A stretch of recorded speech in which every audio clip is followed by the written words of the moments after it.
Up until just recently, I have associated postmodernism with things such as flying cars, shiny buildings, jetpacks, hoverboards, teleportation, all this sort of thing. However, during my time in African American cinema class, I have learned postmodernism is far different from what I'm describing. Postmodernism, defined, is a style of thinking, being, acting, aesthetic that calls into question essentialism, linearity, and universality. Phew. To try to make this easier for me personally to understand, I think of essentialism as having to have certain qualities to be something. Linearity is a commonly accepted set of steps to get to a particular point or state of being.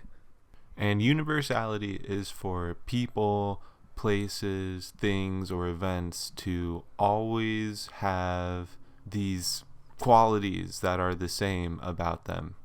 Something that is hopefully at least a little bit easier to understand is an aspect of postmodernism called simulacrum of reality. A simulacrum is something that replaces reality with a representation of that reality. That representation then becomes accepted as the truth, and this has 4 stages to it. First, simulation reflects reality. Second, simulation perverts reality. Third, simulation reveals an absence of any true reality. And fourth, simulation replaces what it was simulating to become reality. One more crucial aspect of postmodernism is how the audience's interpretation is more important than the artist's intent. One idea that has been stressed quite a bit is the, quote, death of the author. What the author means to say when they're creating something is irrelevant. The only thing that matters is the relationship between the text itself and the consumer of that text. So the critique of postmodern objects creates the object. Now enter Spike Lee's film from the year 2000, Bamboozled, and Boots Riley's 2018 film, Sorry to Bother You. Each film employs and explores themes in postmodernism related to racial identity. In Sorry to Bother You, Cassius is caught up in an existential crisis about his identity, brought about by the postmodern setting which he is in. His girlfriend Detroit has a much more confident outlook on her identity as a black woman, and this is exemplified in the scene where she is showing him her art exhibit. Cassius could have really benefited from what Detroit was saying.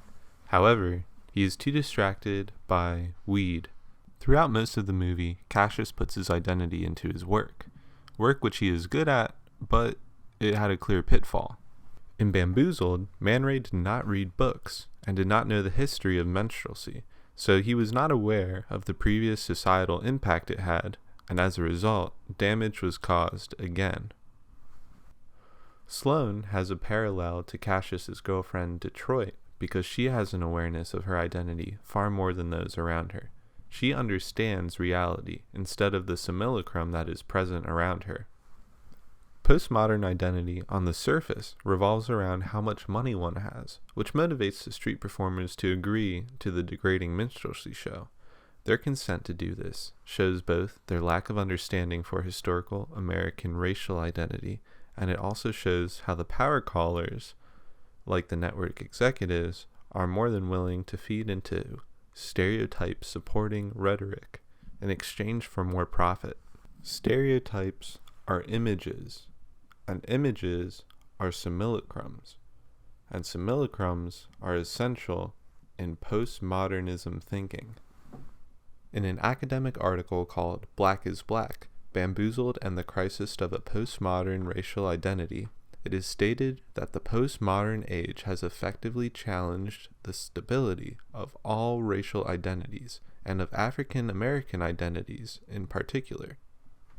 This challenging of African American racial identity is seen in Sorry to Bother You, most clearly during the CEO's party scene. Cassius is seen not as a person, but rather as a simulacrum of a black man.